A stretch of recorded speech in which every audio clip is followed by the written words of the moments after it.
Siirt Peygamber Sevdaları Derneği olarak Her Yeri Hayat Namaz da Güzeldir projesi kapsamında yüzlerce çocuğa namazı öğretiyoruz.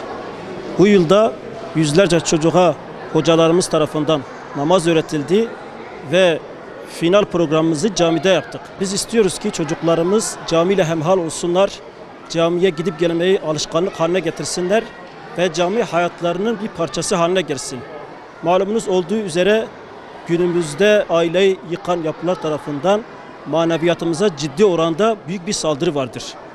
Ve bu saldırıyı bertaraf edebilmek, çocuklara Allah sevgisini aşılayabilmek amacıyla çocukların namaz, ibadet bilinci gelişmesi için bizler çocuklara namazı öğretiyoruz. Namazı öğretmemizin amacı dinlerini, diyanetlerini bilen çocuklarla beraber aynı zamanda ahlakların gelişmesi, maneviyatların artması ve toplumda örnek şahsiyetler oluşmaları içindir. Bu vesileyle bu etkinliğe katkı sunan bütün hocalarımızdan Allah razı olsun. Şüphesiz ailelerimiz de bu hususta büyük bir katkı sağladılar. Kendileri her gün çocuklarını derneğe getirmek suretiyle ve eve götürmek suretiyle bizlere yardımcı oldular. Evde çocukların namaz kılmak için teşvik ettiler. Onlara da teşekkür ediyoruz. Nitekim şunu biliyoruz ki çocukların kıldığı her namaz, her güzel ahlak ailelerine sevap olarak geri dönecektir. Onun için ebeveynlerimiz çocukların namaz kılmaları hususunda hassasiyet göstersinler. Sürekli ve düzenli bir şekilde namazlarını kılan bireyler olmaları için onlarla ilgilensinler, onlara namazı sevdirsinler. Hatta ebeveynlerimiz gerekirse çocuklarla beraber düzenli bir şekilde camilere gitsinler ki çocukların bu cami alışkanlığı ömür boyu devam edebilsin. 3 yıldır bu camide sizin gibi böyle akıllı, edepli öğrenciler ilk kez görüyorum. Maşallah size. Bu kalabalık ama hiçbir ses yok. Edepli, terbiyeli maşallah.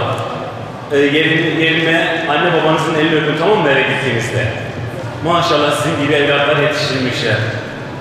Çocuklar, öncelikle başlamak istiyorum.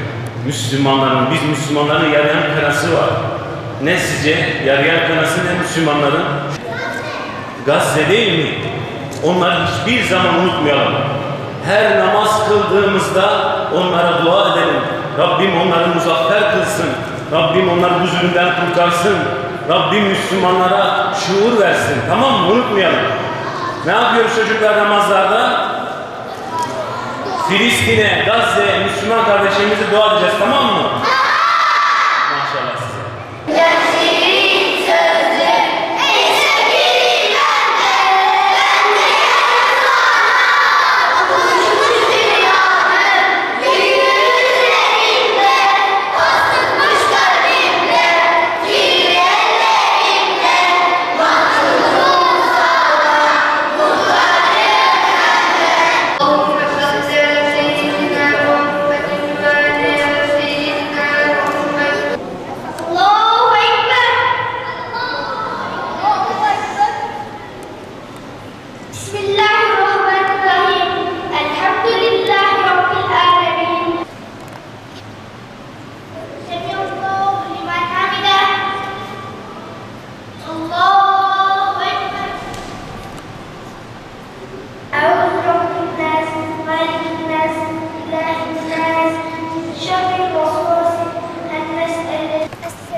hanımefendi.